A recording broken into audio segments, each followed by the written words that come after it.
예, 잘 지내셨어요? 못 지내신 분도 계세요? 그렇죠, 뭐 사는 게. 예, 성서는 우리 인간을 가르쳐서 여러 가지 비유를 하는데 썩 듣기 좋은 비유가 아닌 비유가 있습니다. 독수리도 아니고 호랑이도 아니고 되게 양으로 비유하죠. 이사야 53장은 이렇게 말합니다. 우리는 다 양 같아서 잘못 행하여 각기 제 길로 갔거늘. 이 양에 대해서 조금만 알아보면 양이 어떤 동물인지 참 미련하다, 참 찌질하다 이런 생각이 듭니다. 만약에 동물의 세계에 등급표가 있다면 양은 스스로 돌보지 못하는 분야, 한마디로 지 앞가림 못하는 영역에서는 최상위권에 해당하는 짐승입니다. 얘네들이 겁은 많고요. 시력도 안 좋아서 앞도 잘 못 보고 방향 감각도 없고, 근데 고집은 또 세요. 최악이죠. 더울 때는 뭉쳐 있으려고 그러고 추울 때는 흩어지려고 그러고 하여튼 청개구리 같은 녀석입니다. 그러니까 얘는 한마디로 목자가 없으면 살아남을 수 있는 능력이 없습니다.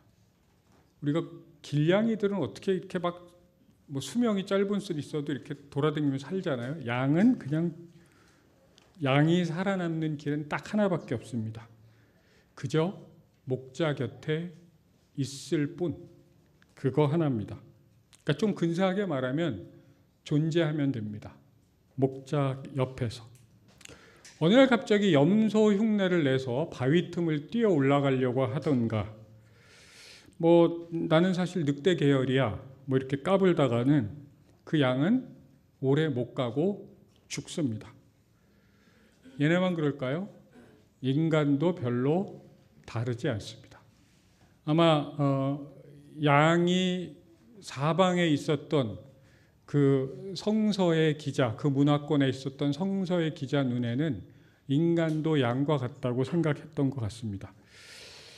우리는 태어나서 송아지, 바로 좀 있으면 뛰어댕기는 송아지와 달리 우리는 스스로 음식을 먹을 수도 없고 그냥 숨만 살살 쉴 뿐이죠.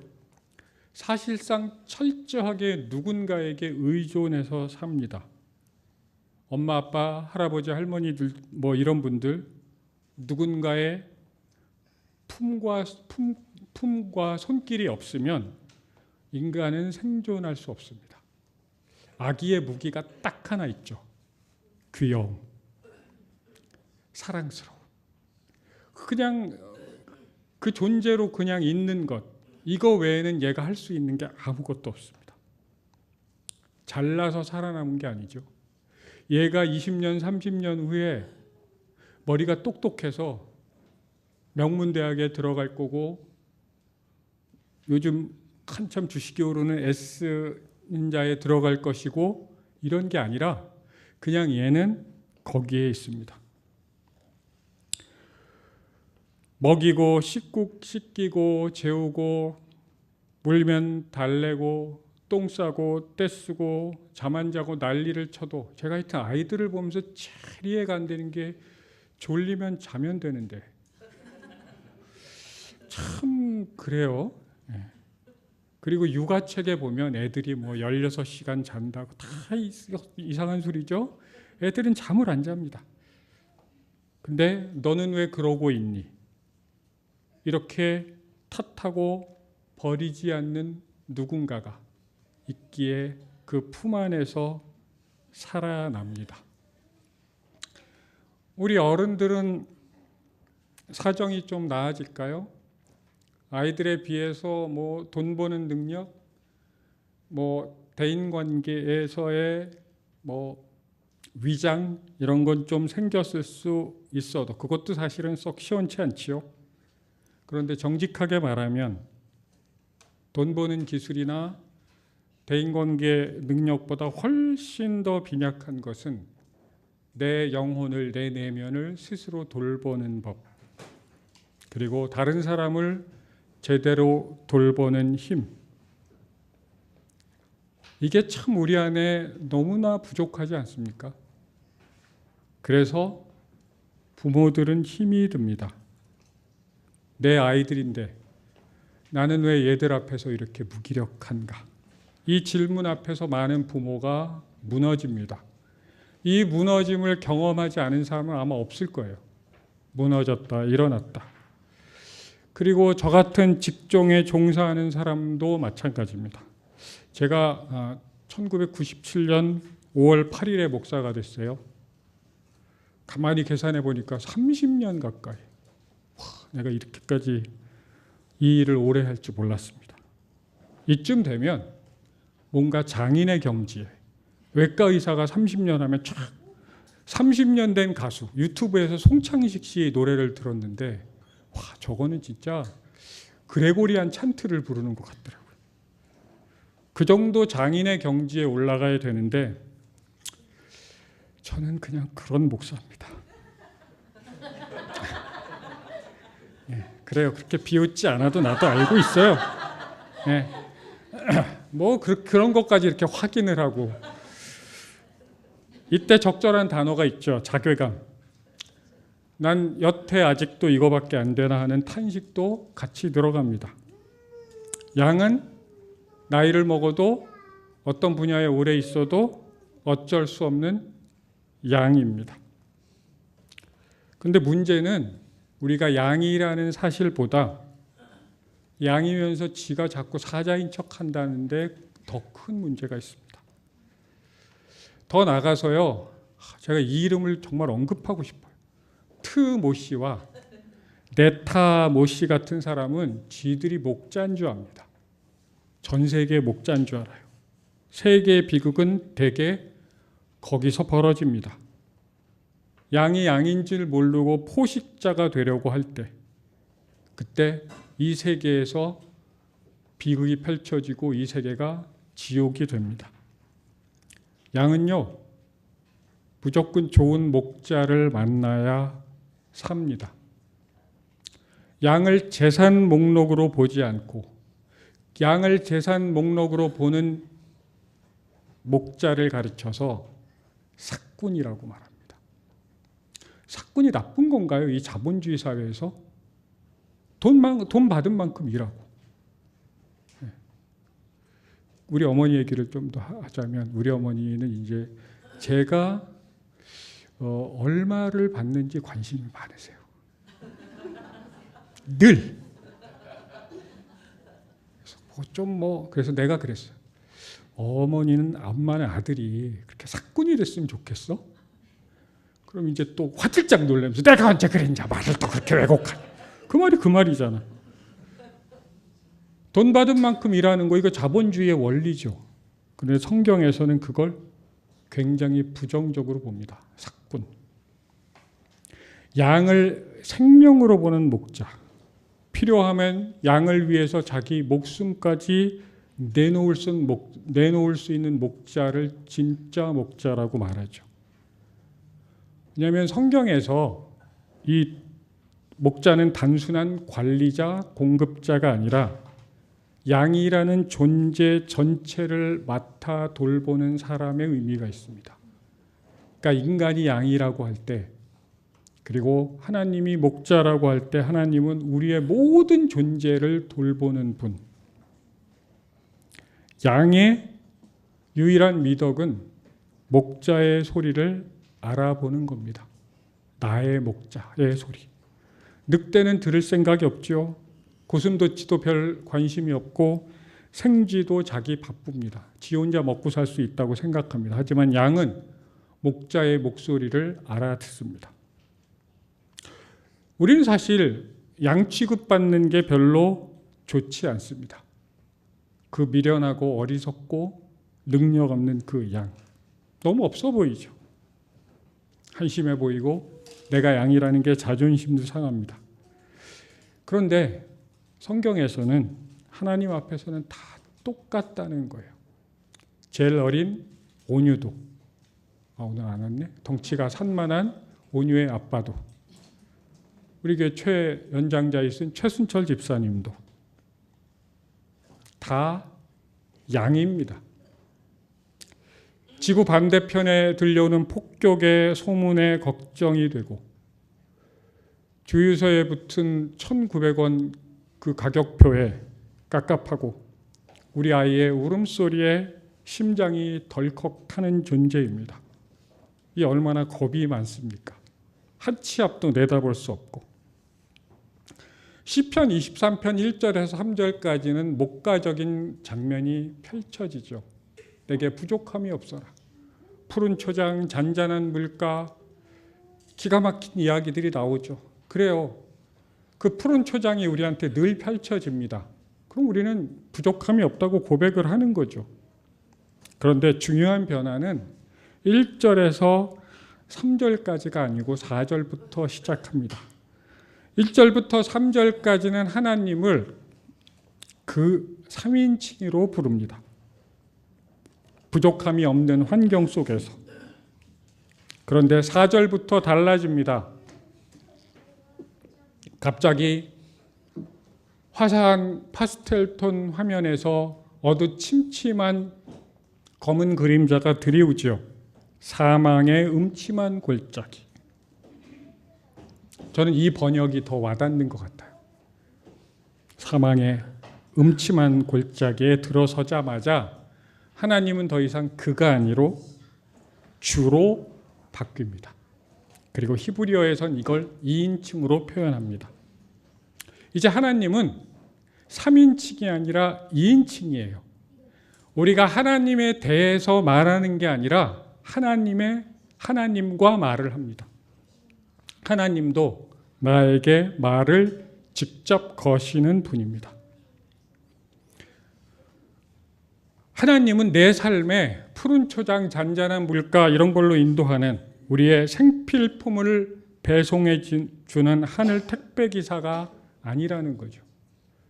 4절이 되면 뭔가 배달 사고가 난 것 같습니다. 푸른 초장, 잔잔한 물가, 이런 것들이 다 어디 갔지? 성경의 상황은 다신교적 상황입니다. 구약, 신약 다 마찬가지입니다. 그리고 다신교 세계인 로마에서는 이런 라틴어가 있습니다. Do ut des. 당신에게 받을 것이 있기에 내가 바칩니다. 이게 로마인들이 신 앞에 나가면서 했던 이야기입니다. 그거 숨길 게 아니에요. 그건 너무나 당연한 거였어요. 왜 내가 신에게 나가? 받을 게 있으니까. 내가 왜 신에게 제물을 드려? 받을 게 있으니까. 이집트에서는 각 신전마다 원하는 것을 받으려면 무엇을 바쳐야 하는가 정해놓은 차림표가 있었대요. 너무 편하지 않아요? 이번에 선우가 이제 중간고사 치지? 중간고사 칠 때는 비둘기 한 마리. 이런 식으로 정해져 있는 거예요. 시원이가 이번에 뮤지컬을 보러 가야 되는데 티켓팅을 해야 되는데 이 티켓팅이 어려워. 그건 조금 더 양 한 마리. 연우쯤 되면은 대입 시험은 소 한 마리. 이렇게 차림표가 있었다는 거예요. 노골적으로. 이게 인류가 신과 맺어왔던 영적 삶의 방식이었습니다. 하나님은 이거로부터 완전히 이탈해서 어이없을 정도로 조건 없이 사람들을 만나기 시작합니다. 성경에서 말하는 하나님은 우리와 거래하는 분이 아니다라는 걸 분명하게 합니다.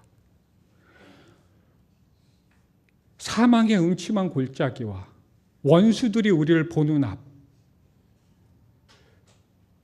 트씨가 김지혜 집사님을 이렇게 보고 있어요. 서로 보고 있어. 너 걸리기만 해봐. 우리는 거기에 공포를 느끼죠. 근데 사망의 음침한 골짜기에서 로마의 다신들을 믿었던 사람은 신과 거래가 끝난 거예요.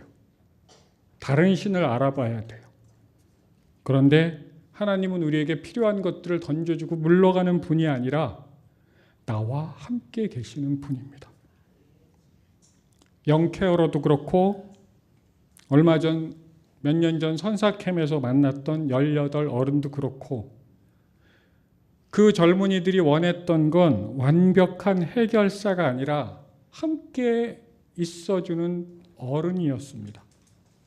돌봄은 임마누엘이라는 단어로 요약할 수 있습니다. 우리와 함께하는 분, 같이 있어주는 분. 제가 작년 연말에 너무 재밌어서 단숨에 쭉 읽은 책이 한 권 있습니다. 일본의 임상 상담 심리사 도하타 가이토가 쓴 잊기 힘든 사람들이라는 제목의 책입니다. 그는 존재라는 말보다 잊기로 설명합니다. 훨씬 와닿지 않습니까? 쉽고 존재보다는 잊는 것, 잊기. 그는 이 책 첫 장 첫 줄을 이렇게 씁니다. 나는 임상심리학의 원리주의자였다. 저는 이런 사람들 좀 알고 있습니다. 이 양반은 나는 사람을 심리치료를 하면서 먹고 살아야 된다라는 원칙을 가지고 오키나와의 어떤 돌봄시설의 임상심리사로 취업을 합니다. 그런데 자기가 주로 하는 일이 치료가 아니라 돌봄이었다는 사실을 알고 힘들어합니다. 그리고 그는 이렇게 씁니다. 더 전문적인 일을 하고 싶다. 돌봄 말고 치료를 하고 싶다. 왜냐하면 치료가 돌봄보다 전문적이고 우월하니까. 그런데 돌봄 시설에서 주로 하는 일은 육체적, 정신적으로 불편한 분들 옆에 그저 있는 것이었습니다. 이 사람은 박사 공부까지 맡고 학위를 받았는데 정작 어떤 누구도 자기한테 돌봄 시설에 가만히 함께 옆에 앉아 있는 법을 가르쳐 주지 않았다고 고백하죠. 그는 무엇을 하는 것, doing에는 너무나 익숙했지만 누구와 함께 있는 것, being에는 서툰 사람이었습니다. 이 책에 조현병을 앓고 있는 준꼬라는 한 젊은 여성이 나오는데요. 여러 가지 일을 겪으면서 저자가 이렇게 고백합니다. 준꼬 씨가 원했던 것은 치료 따위가 아니라 돌봄이었다. 이 문장이 참 오래 남았습니다. 솔직해서 참 좋았습니다. 우리는 대개 그렇게 생각하니까요. 뭔가 눈에 보이는 변화를 가능하면 빨리 만들어내야 진짜 일을 한 것 같고 측정 가능한 결과가 나가야 값진 노동이고 그저 함께 있는 건 왠지 비전문적이고 느슨해 보이는 저자는 이걸 자본주의적 세계관이라고 했습니다. 돌봄은 종종 그 반대편에 있는 거죠. 돌봄은 성과를 계산하는 게 아니라 누구 곁에 머물러 그 사람이 혼자가 아니라는 걸 알려주는 일. 도하타는 이렇게 말합니다. 치료의 논리에는 사용자, 영어로 유저가 있고 돌봄의 논리에는 구성원, 멤버가 있다. 하나님과의 관계도 마찬가지일지 모릅니다. 하나님을 필요할 때만 접속하는 사람들, 영적 서비스 제공자로 여기는 유저들. 그 유저로 가득한 교회들이 제법 있지요. 그런데 하나님의 자녀로 예수님의 제자로 살아가는 멤버로 가득 차 있는 교회. 우리 교회는 후자인 줄 믿습니다. 네. 우리 김영옥 권사님만, 예, 감사합니다. 이은미 집사님. 양은 목자의 서비스를 이용하지 않고 목자의 음성을 따라 거기에 있습니다. 제가 어저께 소일 갤러리 카톡하고 밴드에 올려드린 그림들 보셨나요? 그 그림은 프랑스 화가 제임스 티소가 그린 우리 주님이 십자가에서 바라본 것은 이라는 그림입니다. 그 제목이 모든 걸 말해주죠. 그 그림엔 예수님의 얼굴이 나오지 않습니다. 왜냐하면 예수님으로 바라본 장면을 그렸기 때문이죠. 아마 오늘 복음서의 본문이 아마 그런 풍경이었을 겁니다. 십자가 아래 사람들이 있습니다. 예수님의 어머니, 이모, 글로바얀의 마리아, 막달라 마리아, 그리고 하시는 제자. 그들은 너무 무력합니다. 두려운 것 같고, 그리고 예수님의 고통을 멈출 힘이 없습니다. 십자가를 뽑아서 제거할 수도 없습니다.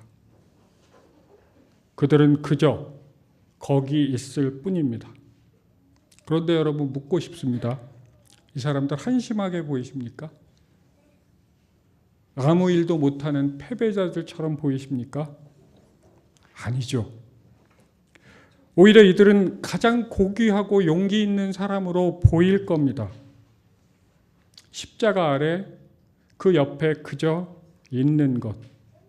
그게 인간이 할 수 있는 가장 위대한 사랑이라고 이 작품은 말하고 있는 것 같습니다. 그리고 놀랍게도 2000년이 지난 우리들에게 그 있음이 힘이 됩니다. 예수님 곁에 있었던 그 사람들. 그리고 예수님은 돌아가시기 전에 마지막 힘을 짜내서 이렇게 말합니다. 어머니, 이 사람이 아들입니다. 아마 요한으로 추정되는 그 제자를 바라보면서, 그리고 이렇게 말하죠. 보라, 내 어머니시다. 복음서는 그때부터 그 제자가 마리아를 자기 집에 모셨다고 기록합니다.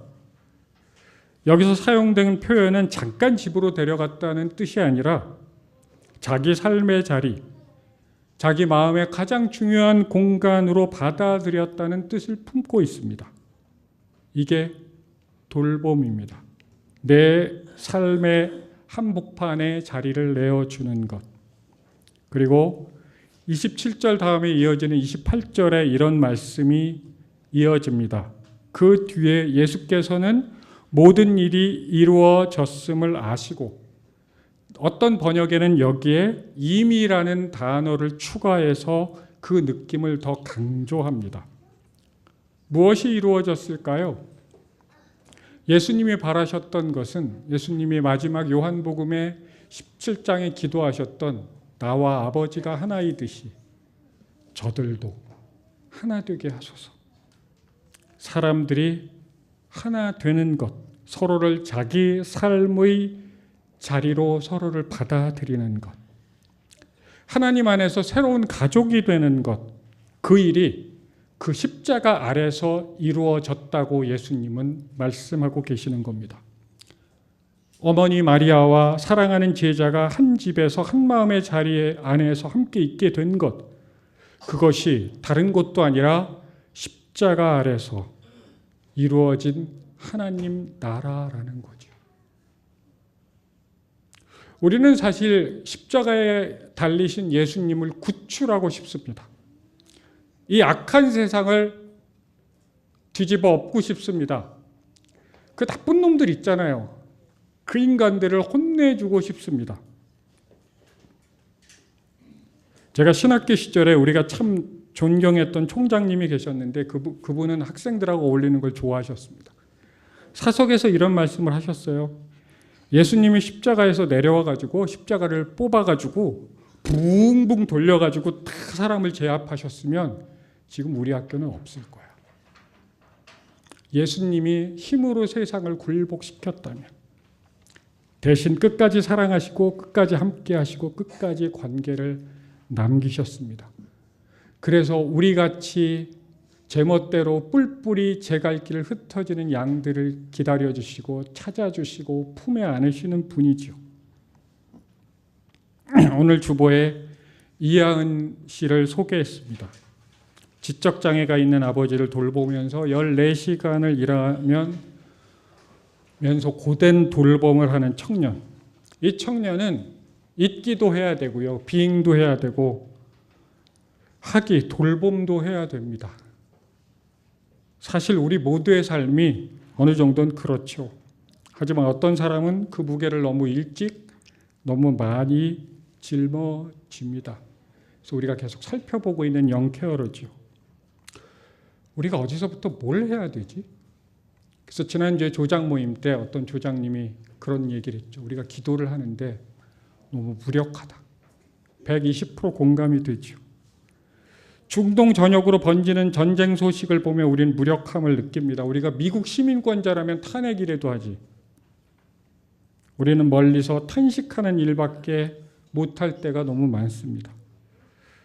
우린 그런 생각을 듭니다. 그럴수록 우리는 돈이나 권력이나 강함에 대한 과대평가를 내려놓아야 하는 건 아닐까. 세상은 강하면 힘이 다라고 이야기하지요. 붕붕 십자가를 돌릴 수 있는 사람을 원합니다. 기독교 국가라는 곳에서 얘기하고 있는 예수님은 십자가에 달린 예수님이 아니라 부활해서 거의 액션 히어로처럼 자신들의 적을 막 혼내주는 그런 존재라고 생각하죠. 그런데 복음은 자꾸 다른 말을 하고 우린 다른 세상으로 끌고 가죠. 마주하기 힘든 십자가 아래서 함께 있는 것. 너희들이 할 수 있는 거야. 너희들이 할 수 있는 어쩌면 가장 고귀한 일일지 몰라. 그리고 그분이 우리의 목자라는 것. 우리가 그분의 재산 목록이 아니라 그분이 목숨과도 바꿀 수 있는 귀한 양이라는 걸, 그 생명이라는 걸 잊지 않아야 된다고 계속 말씀하고 계십니다. 그리고 우리가 그걸 기억하며 서로의 짐을 져야 하는 것 역시 기억해야 한다고. 이렇게 우리의 기초 공사가 단단해지면 우리가 그저 있음이 우리 안에 뿌리 내리면 우리의 행동이, 우리의 doing이 더욱 깊고 넓게 오래 지속될 수 있다고 말씀하십니다. 우리는 내 가족을 바꿀 수 없죠. 그 가족이 나에게 상처를 주었던, 그 가족이 나한테 결핍을 안겨주었던 바꿀 수가 없듯이 세상의 권력자를 내가 바꿀 수 없듯이, 물론 결국은 우리는 바꿔냈지만 어쨌든 얼마나 오래 걸립니까? 근데 우리의 삶에는 어쩔 수 없는 한계가 늘 있습니다. 잔잔한 물과 푸른 초장만 있으면 얼마나 좋겠냐만 우리는 늘 사망의 음침한 골짜기가 펼쳐지고 나를 해할 것 같은 못된 사람들의 나쁜 계획에 우리는 노출되는 것 같은 때가 많습니다. 그런데 그 한계 속에서 우리가 알 수 있는 거 하나가 있죠. 아무리 크고 강한 존재가 소리를 질러도 그게 돈이든 명성이든 힘이든 심지어 종교의 이름이든 목자 흉내를 낸다고 해서 그걸 목자로 따라갔다간 큰일 난다는 것. 목자는 우리를 알고 우리를 돌보고 우리를 위해 자기 생명을 내어놓습니다. 그러니 이 사순절 남은 기간 동안에 이것만이라도 우리가 분명히 배웠으면 좋겠습니다.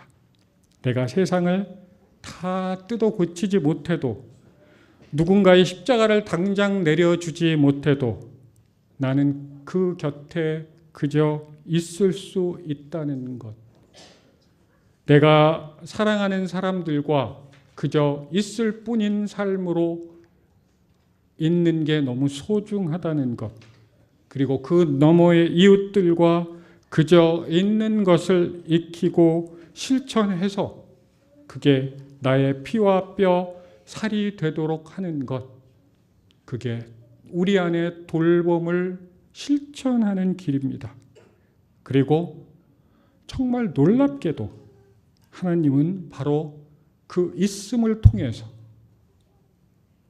당신의 일을 이루신다는 것을 우리가 꼭 배웠으면 좋겠습니다. 함께 기도하겠습니다. 하나님 아버지, 죽음의 음침한 골짜기에서도 우리와 함께 하시는 목자 되심에 감사합니다. 우리는 양과 같아서 스스로 온전히 돌보지 못하는 존재입니다. 그러니 우리에게 무엇을 크게 해내라는 힘보다 주님 앞에 머무는 믿음을 주소서. 주께서 나와 함께 하심이라 이 한마디를 붙들고 살게 하소서. 십자가 아래 끝까지 서 있었던 사람들처럼 모든 것을 해결하지 못해도 떠나지 않는 사랑을 배우고 고통당하는 이들 곁에 함께 있어줄 수 있는 마음을 주소서. 우리가 서로를 쓸모와 성과가 아니라 주님의 사랑받는 존재로 바라보게 하시고 죽음의 골짜기에서도 주님의 선하심과 인자하심이 우리를 끝까지 따름을 믿게 하소서. 예수님의 이름으로 기도합니다.